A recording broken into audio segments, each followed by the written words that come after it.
Silakan duduk Bapak Ibu Saudara yang dikasihi oleh Tuhan Yesus. Shalom. Puji nama Tuhan, kita bersyukur, berterima kasih untuk hari ini. Ya, saya percaya bahwa berkat Tuhan selalu ada dalam kehidupan kita. Amin. Kita langsung saja buka kebenaran firman Tuhan dalam 1 Petrus pada pasal yang pertama, ayat 15 dan ayat yang ke-16.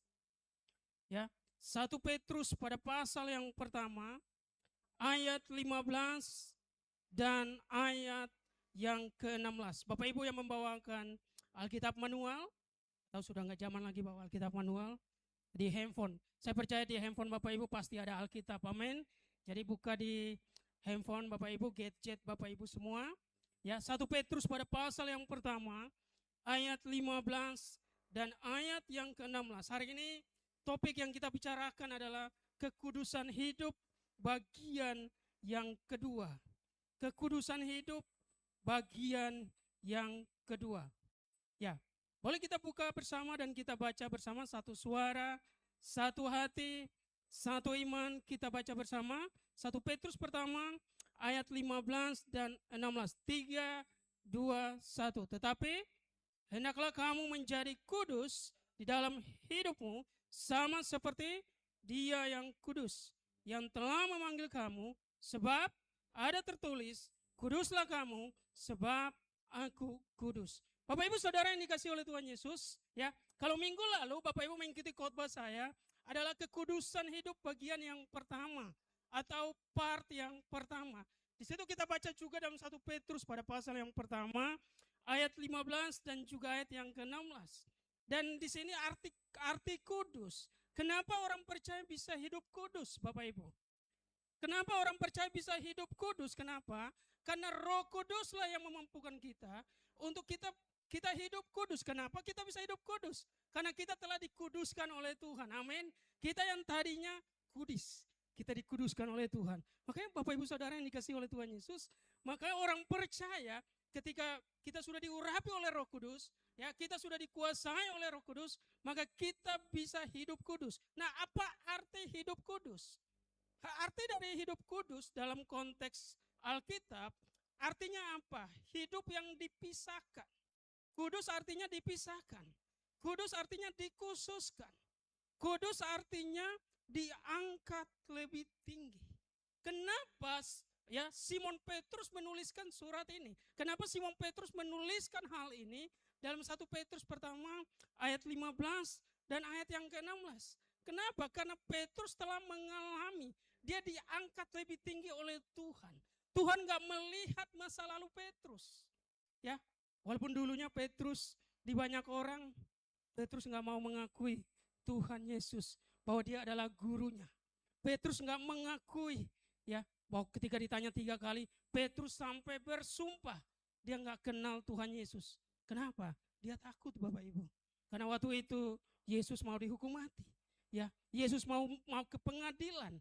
Sehingga Petrus takut. Tetapi ketika Petrus sudah dikuasai oleh Roh Kudus, Petrus sudah diurapi oleh Roh Kudus, kita tahu Petrus yang tadinya takut, dia menjadi orang yang sangat berani. Amin. Petrus yang tadinya adalah seorang penakut, ketika dia diurapi oleh Roh Kudus. Kalau kita melihat dalam peristiwa Pentakosta, di mana Petrus ketika mereka diurapi oleh Roh Kudus di loteng, itu di rumah yang dekat dengan bait Allah, di rumah tempat mereka pada waktu itu mereka berdoa. Yang sudah pernah ke Israel mungkin tahu, karena rumah tersebut katanya dekat dengan pelataran bait Allah. Jadi ketika Petrus dan murid-murid yang lain selesai diurapi oleh Roh Kudus pada peristiwa Pentakosta, Petrus yang tadinya penakut, Roh Kudus memampukan dia dipisahkan oleh Tuhan, dia dikhususkan oleh Tuhan, dia diangkat lebih tinggi sehingga pada akhirnya Petrus turun dari rumah tersebut. Dia yang tadinya penakut, dia menjadi pemberani untuk memberitakan Injil. Bapak Ibu Saudara yang dikasihi oleh Tuhan Yesus, orang yang dikuduskan oleh Tuhan adalah orang yang berani tampil untuk Tuhan. Amin. Mungkin dulu takut. Mungkin, Pak, saya kan takut di depan banyak orang. Saya kan gak bisa ngomong di depan umum, Pak. Tetapi dengar baik, orang yang diurapi oleh Roh Kudus, dia akan berani untuk melayani pekerjaan Tuhan. Amin. Makanya kalau adik-adik yang pernah melayani dari awal, saya sampai dorong maju. Kalau masih takut, dalam tanda kutip saya jorokin maju aja. Semakin takut, semakin lebih baik Bapak Ibu. Karena kalau orang takut, biasanya persiapannya akan lebih banyak. Karena dia nggak meremehkan sebuah pelayanan. Makanya Bapak Ibu Saudara yang dikasih oleh Tuhan Yesus, orang yang dikuduskan oleh Tuhan, dia akan melakukan perkara-perkara besar seperti seorang Petrus. Amin. Nah, kita melihat di sini bahwa dikatakan ayat 15, tetapi hendaklah kamu menjadi kudus di dalam seluruh hidupmu, sama seperti Dia yang kudus, yang telah memanggil kamu. Nah, Petrus mau supaya orang-orang percaya yang dia tuliskan surat ini, supaya hidup mereka berbeda dengan orang lain. Hidup mereka berbeda dengan orang dunia. Hidup mereka berbeda dengan nilai-nilai dunia. Karena pada saat itu Bapak Ibu Saudara yang dikasih oleh Tuhan Yesus, nilai dunia adalah orang menyembah berhala. Pada zaman dulu orang berhala, terlihat berhalanya Bapak Ibu. Tapi hari ini, berhala hari ini itu lebih keren. Berhala hari ini, pertama, hobi. Orang hanya karena hobi, dia bisa nggak ke gereja Bapak Ibu. Ya, mungkin dia hobi main futsal. Apalagi lagi musim bola Bapak Ibu. Saudara ini, saya juga suka nonton bola. Bapak Ibu, tadi pagi saya nonton karena pertandingannya pagi. Ya, saya juga begadang juga nonton bola. Bola nggak apa-apa nonton bola. Yang penting tetap ibadah, amin. Walaupun bolanya sama dengan jam ibadah, tetap yang ibadah. Jangan sampai kita katakan begini, Pak, bola kan Piala Dunia 4 tahun sekali Pak. Ya, ibadah kan tiap minggu, gimana Pak? Tetap Tuhan yang nomor 1, amin. Ya, Matius 6 ayat 33, tetapi carilah dahulu kerajaan Allah dan kebenarannya, maka semuanya itu akan ditambahkan kepadamu. Jadi orang yang dikuduskan oleh Tuhan, dia akan memprioritaskan Tuhan, amin. Orang yang dikuduskan oleh Tuhan, ya, orang yang hidup kudus oleh Tuhan, dia akan menomorsatukan Tuhan. Orang yang hidup kudus dalam Tuhan, dia mau mendahulukan apa kepentingan Tuhan. Saya kalau ngomong begini Bapak Ibu banyak kalimat penekanan, saya suka lupa lagi Bapak Ibu setelah. Kemudian saya nonton kembali YouTube gereja supaya bisa tulis status rohani Bapak Ibu. Tapi kalau misalnya hambanya yang khotbah, saya biasanya akan fokus, jadi saya catat bagian-bagian karena biasanya saya tulis di sosial media gereja kita. Jadi dengar baik Bapak Ibu Saudaraku, di dalam slide kita dikatakan begini. Bagi Bapak Ibu yang mungkin baru pertama kali hadir di dalam gereja kami, ya, gereja kita punya kurikulum. Jadi kurikulum bukan hanya di sekolah Bapak Ibu, bukan hanya di kampus, tetapi di gereja juga ada kurikulum atau sistem di mana Bapak Ibu akan dapat kertas, ya. Jadi kalau ada tulisan yang berwarna merah, Bapak Ibu menuliskan di bagian yang kosong. Begitu.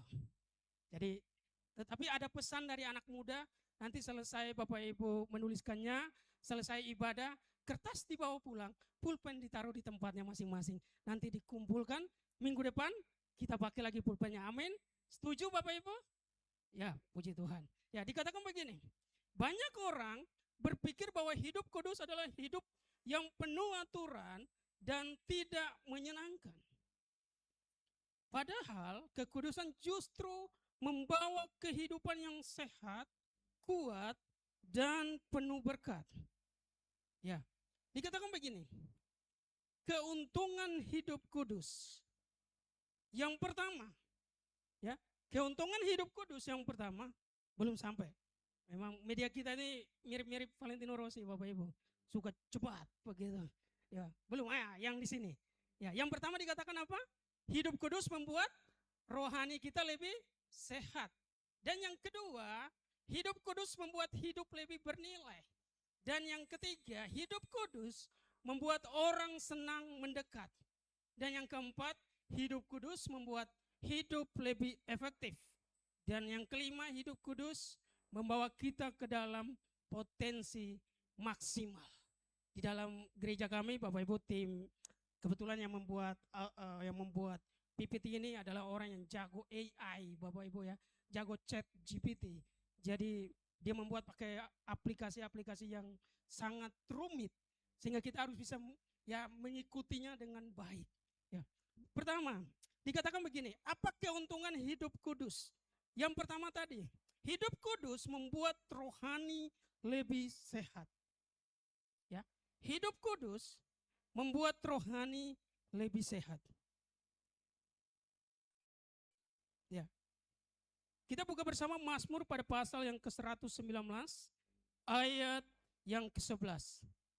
Mazmur pada pasal yang ke-119 ayat yang ke-11. Ya, boleh kita baca bersama Bapak Ibu Saudaraku.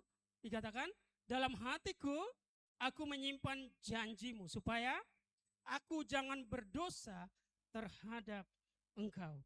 Dikatakan begini, hidup kudus akan membuat kehidupan kerohanian kita sehat. Sehingga kebal terhadap virus dosa. Iman yang tidak kokoh menjadi kuman rohani. Sehingga berdampak pada kesehatan rohani.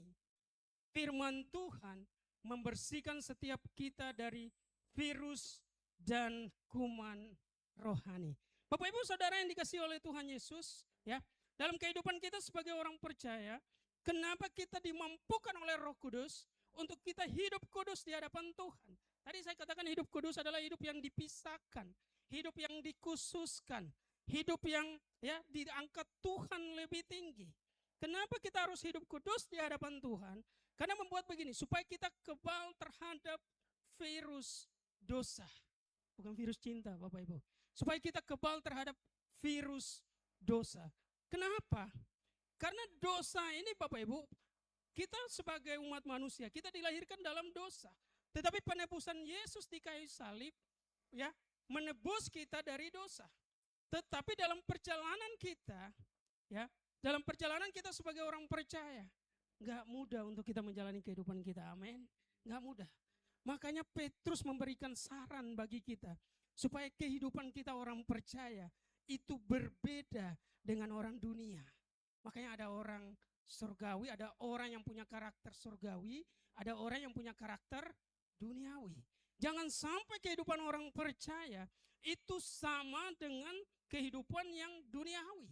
Jangan sampai kehidupan orang percaya yang tadinya ilahi, ya, yang awalnya ikut Tuhan dengan luar biasa, dengan semangat yang begitu dahsyat, tetapi dalam perjalanannya dia nggak konsisten, sehingga dia terpapar oleh virus dosa.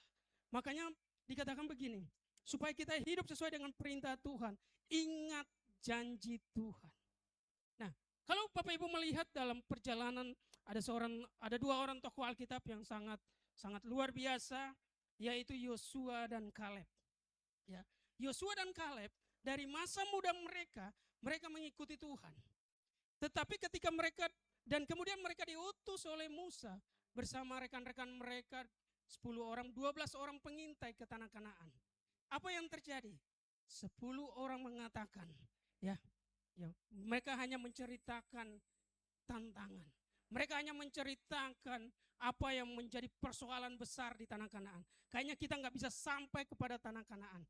Tetapi 2 orang ini menceritakan apa? Mereka menceritakan betapa besar kasih Tuhan, penyertaan Tuhan, perlindungan Tuhan, pertolongan Tuhan, sehingga mereka bisa menaklukkan tanah Kanaan. Dengar baik Bapak Ibu Saudara yang dikasihi oleh Tuhan Yesus. Orang yang hidup kudus di hadapan Tuhan, dia bukan hanya kebal terhadap virus dosa.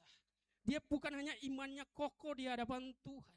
Bukan hanya firman Tuhan membersihkan setiap mereka dari virus dosa. Tetapi orang yang hidup kudus di hadapan Tuhan, dia konsisten dari masa muda sampai masa tua. Dia tetap mengiring Tuhan, amin. Makanya tujuan dari iman orang percaya yaitu keselamatan jiwa. Bapak Ibu kalau baca ya 1 Petrus pertama ayat yang ke-9 dikatakan begini. Karena kamu telah mencapai tujuan imanmu, yaitu keselamatan jiwamu. Makanya siapapun kita hari ini, ya, apapun kondisi kita hari ini, siapapun kita yang ada di dalam gereja, kita yang ada di luar gereja, mungkin Bapak Ibu mendengar di YouTube mengenai firman Tuhan ini. Kalau Bapak Ibu mengambil komitmen untuk percaya kepada Tuhan, ya, hidup selalu dalam komitmen itu kepada Tuhan, ya, terus hidup percaya kepada Tuhan. Orang yang percaya kepada Tuhan itu nggak harus orang Kristen, Bapak Ibu. Amin. Setuju Bapak Ibu Saudara yang kasih. Karena firman Tuhan katakan, siapa yang percaya bahwa Yesus adalah Tuhan dan Juru Selamat, dalam hatinya dia akan diselamatkan.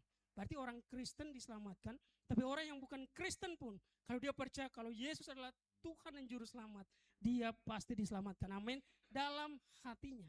Jadi siapapun kita, mungkin kita mau mengambil komitmen untuk percaya kepada Tuhan. Tapi Pak, saya masih takut nih. Ya, percaya dalam hati kita. Tetap taruh kepercayaan kita kepada Tuhan dalam hati kita. Dan kita yang sudah menjadi Kristen dari kecil kita, Tuhan mau supaya apa? Kita konsisten di hadapan Tuhan. Amin. Ya. Kaleb dan Yosua, kalau Bapak Ibu baca dalam Bilangan 14 ayat 6 sampai 8, mereka setia dari masa muda mereka. Wah, walaupun tantangan masuk tanah Kanaan itu enggak mudah. Kenapa? Banyak orang raksasa, Bapak Ibu. Bapak Ibu tahu di dalam Alkitab ada berapa Goliat? Ada yang bilang satu, coba angkat tangan. Yang satu, Bapak Ibu, kalau saya tanya angkat aja, nggak apa-apa. Salah benar tetap masuk surga, Bapak Ibu. Ya, mau satu atau dua atau tiga Pak, tetap masuk surga. Yang bilang satu di dalam Alkitab Goliat satu, coba angkat tangan. Atau abstain semua ini, Bapak Ibu. Ya, ini ragu-ragu ini Bapak Ibu saudara ini kasih oleh Tuhan Yesus. Ya, yang bilang dua Goliat di dalam Alkitab boleh? Mungkin langsung ambil handphone, ketik Goliat, itu langsung muncul semua Bapak. Ya, di dalam Alkitab itu ada dua Goliat, Bapak Ibu. Itu yang saya baca. Ya, karena kalau saya baca Alkitab, hari-hari ini saya baca hanya satu hari satu pasal. Kok pendeta malas sekali satu hari satu pasal? Iya, karena planning saya satu hari satu pasal, 5 tahun selesai baca Alkitab. Ya, saya baru baca ke-9 atau ke-8 kali, saya juga lupa. Saya catat di handphone lama, handphonenya rusak Bapak Ibu, hilang catatannya. Tapi kemudian saya diajar oleh teman saya bagaimana menyimpan file di dalam email supaya nggak hilang. Jadi Bapak Ibu kalau baca bersama, coba 2 Samuel pada pasal yang ke-21 ayat 19. Ya, 2 Samuel pada pasal yang ke-21 ayat yang ke-19. Ya, coba kita baca bersama. Dan terjadi lagi pertempuran melawan orang Filistin di Gob.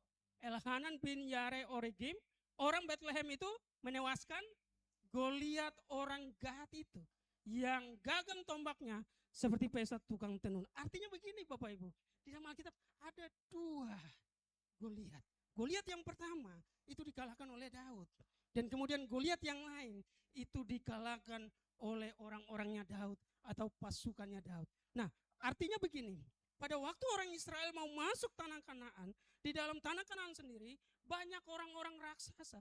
Itulah yang membuat 10 pengintai tadi mereka takut.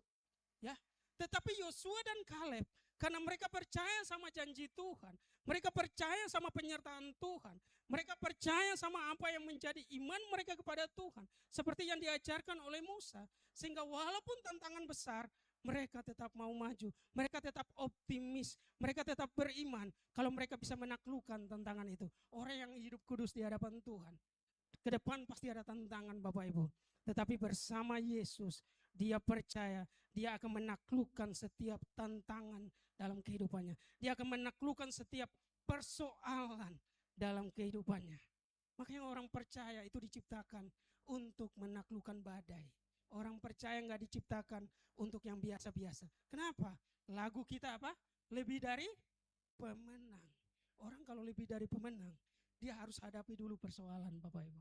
Orang kalau mau lebih dari pemenang, dia harus hadapi dulu tantangan. Orang kalau mau lebih dari pemenang, dia harus hadapi dulu persoalan. Dia nggak lari dari tantangan, dia nggak lari dari persoalan, dia nggak lari dari setiap hambatan. Tapi dia hadapi bersama Tuhan. Karena dia percaya, dia telah dipisahkan oleh Tuhan, dia telah dikuduskan oleh Tuhan, dia telah diangkat lebih tinggi oleh Tuhan, sehingga dia bisa menaklukkan semuanya. Amin.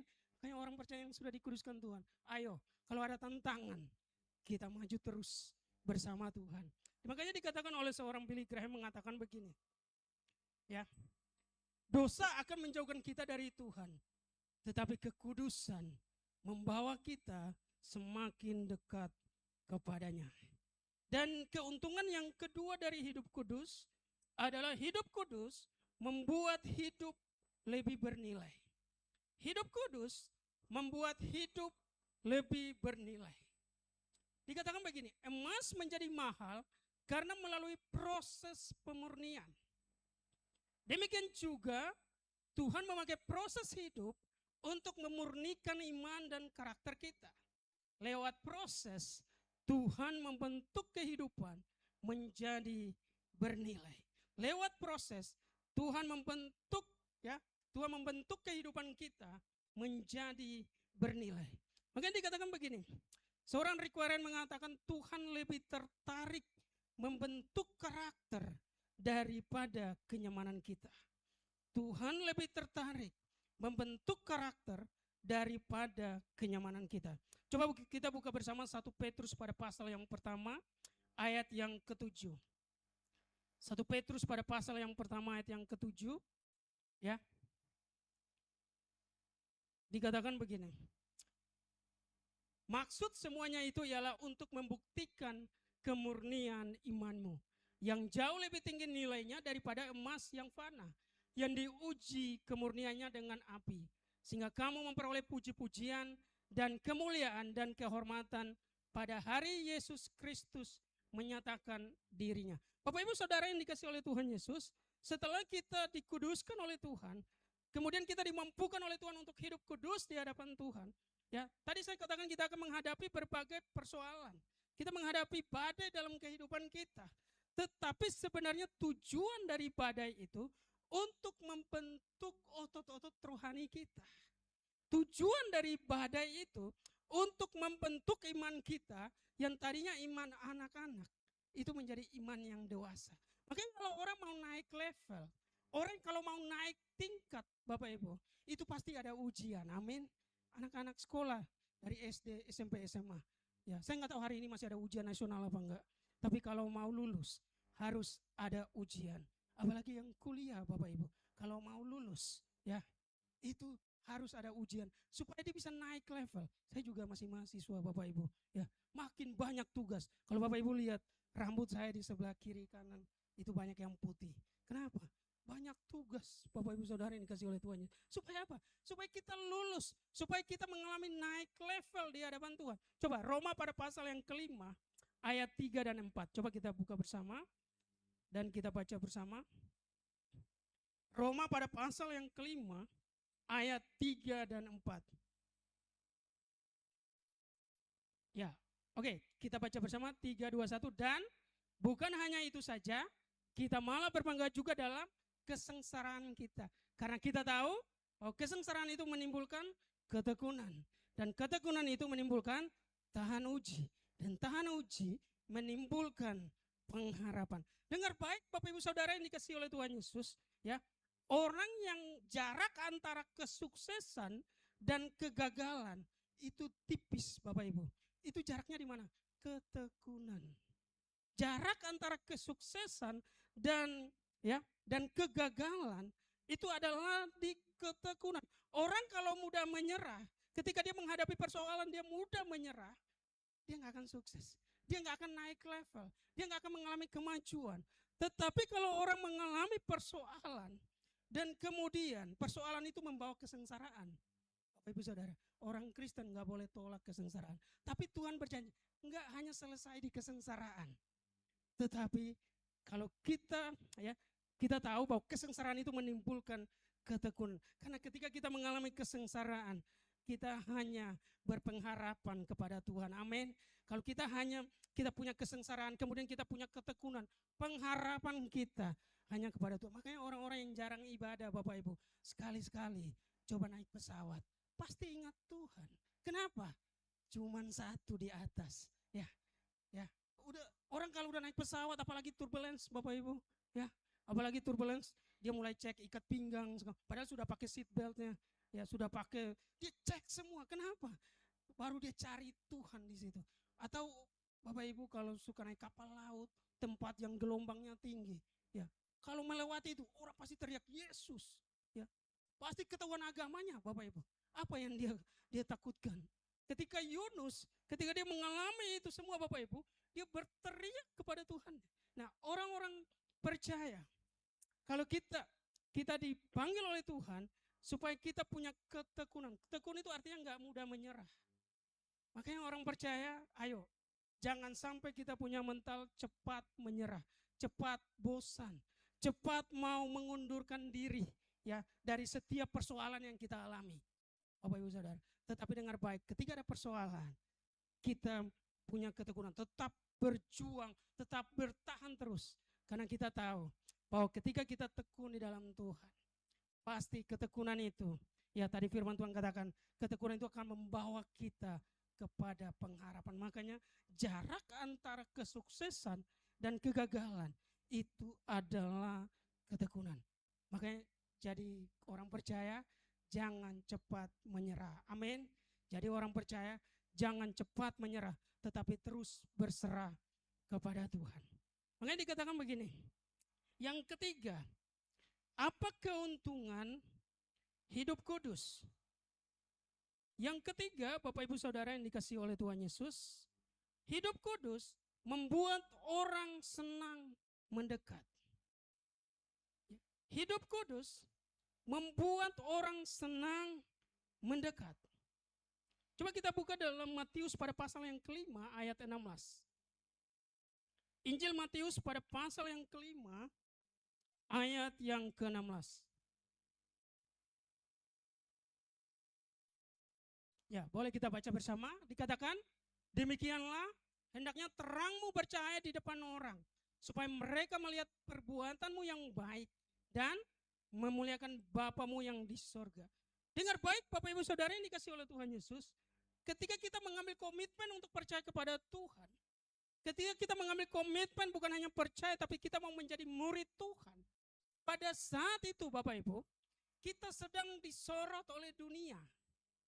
Ketika kita menjadi orang yang rajin beribadah, sebenarnya pada saat itu kita sedang menjadi sorotan dari dunia. Ya, kita sedang dilihat oleh orang.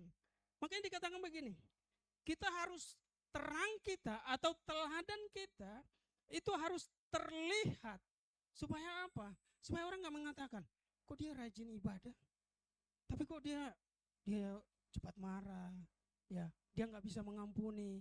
Dia punya iri hati, ya, dia punya kepahitan. Bapak Ibu dengar baik, orang yang hidup kudus di hadapan Tuhan, ya, supaya orang lain senang mendekat kepada kita. Hidup kita harus menjadi, dikatakan, hidup menjadi kesaksian, sehingga jalan terbuka memberitakan Injil kebenaran. Hidup menjadi kesaksian, sehingga jalan terbuka, ya, memberitakan Injil kebenaran. Makanya orang selalu mengatakan begini, terkadang teladan itu suaranya lebih keras daripada perkataan. Teladan hidupnya lebih keras, ya, suaranya lebih terasa keras daripada perkataan. Supaya apa Bapak Ibu? Supaya kita enggak omong doang. Kalau zaman dulu dikatakan NATO, apa itu NATO Bapak Ibu? Ya, no action, talk only. Tapi kalau sekarang ada istilah baru lagi, saya kurang ikuti generasi yang sekarang. Ada istilah baru Bapak Ibu, tapi saya belum ceknya lagi. Harus cek supaya bisa ikuti Bapak Ibu. Nah, Tuhan mau supaya kehidupan kita ketika kita hidup kudus di hadapan Tuhan, orang lain senang mendekat kepada kita, supaya kita mudah memenangkan jiwa. Karena hidup kita itu menjadi teladan bagi banyak orang. Makanya Bapak Ibu dengar baik. Dalam kisah para rasul, ya pada jemaat mula-mula, kisah para rasul pada pasal yang kedua ayat yang ke-47, ya, mereka disukai oleh semua orang. Berarti begini, tujuan utama orang Kristen, tujuan utama iman orang percaya, supaya kita disukai oleh semua orang. Apanya yang disukai? Hidup kita disukai oleh banyak orang. Karakter kita disukai oleh banyak orang. Teladan kita disukai oleh banyak orang. Misalnya begini, kalau saya khotbah, ayo kita harus disiplin waktu. Tapi kalau saya nggak disiplin Bapak Ibu, sama aja. Ya, ayo kita disiplin, datang tepat waktu. Tapi kalau saya yang memberitakan, saya yang menyampaikan, tapi saya nggak disiplin, itu hanya omdo. Itu cuma NATO Bapak Ibu Saudara. Tetapi teladan kita akan lebih keras lagi. Kalau kita bicara disiplin, kemudian kita yang pertama menjadi teladan. Makanya orang percaya, dengar baik. Kalau mau supaya kehidupan kita membuat orang senang kepada kita, orang senang mendekat kepada kita, bukan karena kepentingan. Ya, jangan sampai kita orang percaya senang mendekat kepada orang lain, jabatannya tinggi, ya, dia punya materi yang banyak, ya, dia banyak hal yang nggak baik, kita harus mendekat karena ada kepentingan. Kita mendekat kepada orang lain karena apa, Bapak Ibu? Karena karakternya, karena tindakannya, karena teladannya. Amin. Oke, dengar baik Bapak Ibu Saudara yang dikasih oleh Tuhan Yesus. Menjadi tugas kita orang percaya. Makanya seorang Francis dari Asisi berkata begini, beritakan Injil setiap waktu. Jika perlu, gunakan kata-kata. Karena terkadang kata-kata, ya, melalui perkataan kita, teladan melalui perkataan kita, itu lebih kencang, itu lebih keras daripada, ya, teladan itu lebih kencang dan lebih keras, Bapak Ibu. Saya percaya kita yang sudah dikuduskan oleh Tuhan, ya, kita yang sudah dikhususkan oleh Tuhan, kita yang sudah diangkat lebih tinggi oleh Tuhan, kita mau perkataan kita menguatkan orang lain. Amin. Kita mau perkataan kita menjadi batu loncatan bagi orang lain, bukan batu sandungan. Amin. Makanya yang keempat dikatakan begini, ya. Yang keempat, tadi dikatakan ada lima keuntungan hidup kudus di hadapan Tuhan, ya. Jadi sekarang yang keempat, Bapak Ibu Saudara yang dikasih oleh Tuhan Yesus, mungkin yang baru pernah mendengar khotbah saya, kalau di khotbah saya bagikan 5, pasti saya khotbah 5, Bapak Ibu, ya. Nggak mungkin 6, saya tambah satu lagi 6, kelamaan. Atau saya kurangin 1 jadi 4, ya, itu kurang, Bapak Ibu. Jadi kalau saya bilang ada 5 keuntungan, berarti ada 5. Sekarang yang keempat, dikatakan begini, hidup kudus membuat hidup lebih efektif. Hidup kudus membuat hidup lebih efektif. Coba kita buka bersama Yesaya 59 ayat yang kedua. Kitab Yesaya pada pasal yang ke-59 ayat yang kedua. Wah, luar biasa media kita. Sangat luar biasa. Oke, kita baca bersama, dikatakan, tetapi yang merupakan pemisah antara kamu dan Allahmu ialah segala kejahatanmu. Dan yang membuat dia menyembunyikan diri terhadap kamu, sehingga ia tidak mendengar, ialah segala dosamu. Bapak Ibu, dengar baik. Dikatakan begini, kalau kita hidup kudus di hadapan Tuhan, kehidupan kita itu akan lebih efektif di hadapan Tuhan. Apanya yang lebih efektif? Ketika kita hidup kudus di hadapan Tuhan, kita punya nilai kekudusan, kita punya karakter kekudusan, doa-doa kita itu dijawab oleh Tuhan. Kenapa terkadang pergumulan kita belum dijawab oleh Tuhan? Makanya dikatakan begini, dosa menghalangi tujuan Tuhan dalam hidup, sehingga hidup tidak efektif dan tidak menjadi berkat. Hidup kudus mengarahkan kita untuk melakukan perintah dan arahan sehingga tidak meleset dari tujuan Tuhan. Jadi Bapak Ibu Saudara yang dikasih oleh Tuhan Yesus, sebab firman Tuhan, ya, firman Tuhan memberikan kita nasihat, firman Tuhan menolong kita. Kalau kita mau supaya doa kita dijawab oleh Tuhan, kita mau supaya tujuan hidup kita tidak meleset, kita mau supaya masa depan kita diberkati oleh Tuhan, seperti anak panah, pas, Bapak Ibu, presisi. Presisi itu apa, Bapak Ibu? Tepat sasaran. Itu kalau nggak salah jargon Polri, Bapak Ibu, ya, presisi. Kalau nggak salah, saya pernah baca itu. Kalau salah, tolong direvisi, Bapak Ibu, ya. Jadi kalau kita hidup kudus di hadapan Tuhan, kehidupan kita tidak akan meleset dari tujuan Tuhan. Makanya orang kalau mau hidup kudus di hadapan Tuhan, dikatakan begini, pertama dia punya pola, dia baca Alkitab. Itu orang yang mau hidup kudus di hadapan Tuhan. Baca Alkitab, 1 hari 1 pasal, 5 tahun selesai. Konsisten baca, Bapak Ibu. 1 hari 5 pasal, 1 tahun selesai. Mau 1 pasal atau 5 pasal, yang penting konsisten. Seperti Yosua dan Kaleb, mereka konsisten di hadapan Tuhan. Nah, orang kalau hidup kudus di hadapan Tuhan, seperti seorang Daniel, ya, seorang Daniel, dia berusaha hidup kudus di hadapan Tuhan. Dia nggak mau hidupnya meleset dari Tuhan. Dia mau hidupnya dia mengarahkan hanya kepada Tuhan. Dia mau hidupnya hanya tepat sasaran kepada Tuhan. Dia mau hanya hidupnya khusus untuk Tuhan. Karena dia sudah dikuduskan, dia mau hidupnya berbeda dengan bangsa Babel, Bapak Ibu. Ya, makanya ketika Daniel, dia suka berdoa. Dan kemudian apa yang terjadi? Karena Daniel suka berdoa, kemudian ada orang-orang yang memfitnah dia. Ya, sehingga dibuatlah aturan. Kalau siapa yang berdoa bukan hanya ya kepada Allah selain Allahnya Babel, dia akan dihukum. Tetapi dengar baik, apa yang Daniel lakukan? Karena dia percaya dia sudah dikuduskan oleh Tuhan. Dia punya karakter kekudusan. Ya, dia punya nilai kekudusan di hadapan Tuhan.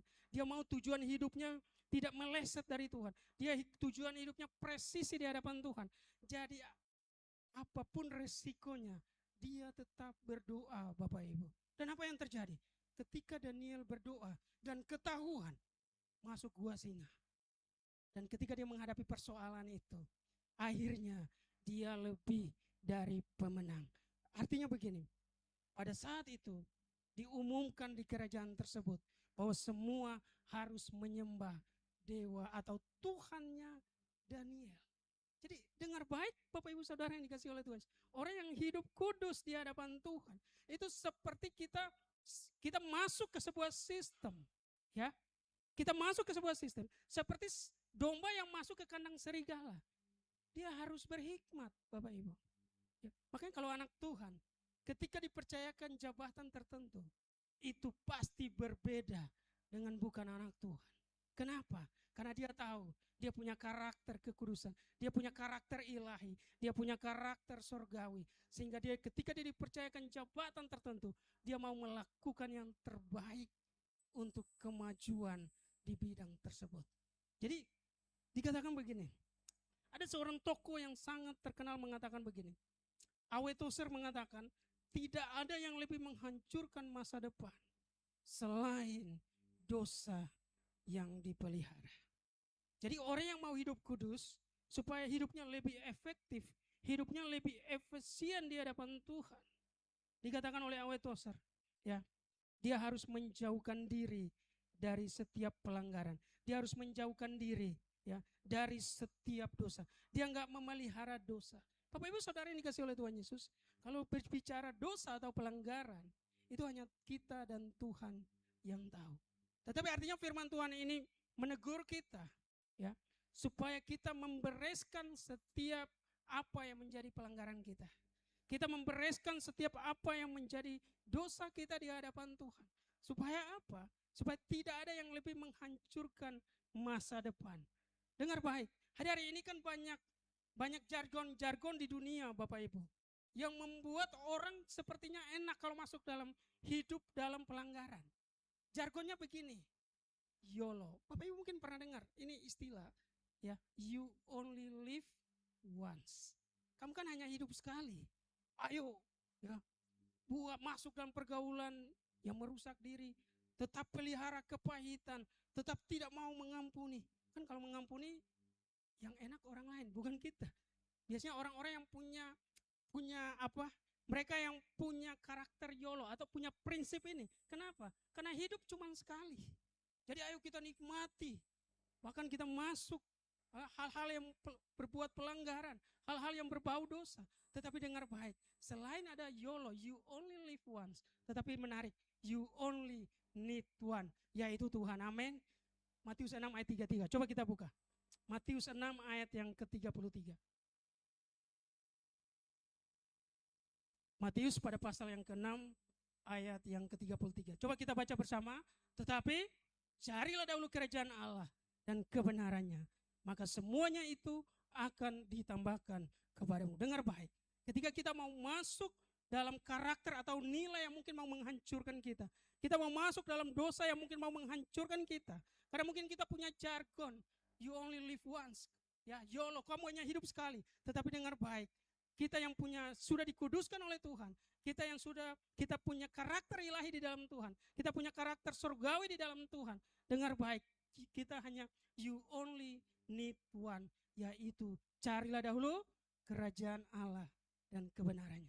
Bapak Ibu Saudara yang dikasihi oleh Tuhan Yesus, ya, orang yang suka ya hidup dengan pola kerajaan Allah. Sebenarnya nanti di bulan depan kita akan berbicara mengenai ya pola kerajaan Allah. Harus hal-hal yang harus kita lakukan, yang kita taklukkan. Ya, ada 7 gunung yang harus ditaklukkan, 7 karakter yang harus ditaklukkan supaya kita hidup sesuai dengan karakter kerajaan Allah. Dengar baik, kalau kita dihadapkan pada situasi kita buat sebuah pelanggaran atau kita masuk dalam satu sistem yang mungkin berdosa, sistem yang mengandung, ya sistem yang membuat kehidupan kita mungkin menghancurkan masa depan kita. Dengar baik, Matius 6 ayat 33. You only need one, yaitu hidup dalam pola kerajaan Allah. Orang yang hidup dalam pola kerajaan Allah, dia paham dia sudah dikuduskan oleh Tuhan. Jadi dia nggak mau lagi hidupnya adalah hidup yang hidup dalam pelanggaran. Hidupnya adalah hidup, ya, dia menormalisasi pelanggaran atau dosa dalam kehidupannya. Kenapa? Karena dosa itu bisa menghancurkan masa depan. Orang kalau mau masa depannya bagus, bereskan setiap pelanggaran atau dosa di hadapan Tuhan, maka Tuhan kita akan memulihkan kita sehingga masa depan kita akan terpelihara di dalam Tuhan. Amin. Jadi dengar baik, yang kelima, ya. Ini yang terakhir Bapak Ibu. Yang kelima atau yang terakhir. Apa keuntungan dari hidup kudus? Keuntungan yang kelima, hidup kudus dikatakan begini. Hidup kudus membawa kita ke dalam potensi maksimal. Hidup kudus membawa kita ke dalam potensi maksimal kita. Coba kita buka 1 Korintus pada pasal yang ke-15 ayat yang ke-58. 1 Korintus pada pasal yang ke-15 ayat yang ke-58. Ya, kita baca bersama, ini firman Tuhan yang terakhir di sesi khotbah kali ini. Dikatakan, karena itu saudara-saudaraku yang kekasih, berdirilah teguh, jangan goyah, dan giatlah selalu dalam pekerjaan Tuhan. Sebab kamu tahu bahwa dalam persekutuan dengan Tuhan, jerih payamu tidak sia-sia. Dengar baik, tadi saya katakan bahwa jarak antara kesuksesan dan kegagalan itu hanya satu langkah, yaitu ketekunan. Nah, dikatakan begini, kalau kita mau berdiri teguh di hadapan Tuhan, kita mau supaya kita sampai kepada potensi maksimal kita. Dikatakan begini, dikatakan kekudusan membuat hidup lebih siap dipakai oleh Tuhan. Kekudusan membuat hidup lebih siap dipakai oleh Tuhan. Talenta dan karunia yang Tuhan berikan dapat berkembang maksimal ketika hidup bersih dari dosa. Nah, ini yang membedakan antara orang percaya dan bukan orang percaya. Ketika dia menghadapi persoalan atau dia menghadapi ujian atau dia menghadapi tantangan, orang percaya akan tetap berdiri teguh. Orang percaya tetap tidak menyerah. Kenapa? Karena dia tahu ada satu momentum di mana dia akan mengalami terobosan di dalam Tuhan. Amin. Dia akan tahu ada satu momentum, ada satu waktu di mana ada kairosnya Tuhan. Itu membawa dia melejit bersama dengan Tuhan. Saya berikan sebuah contoh Bapak Ibu, ya.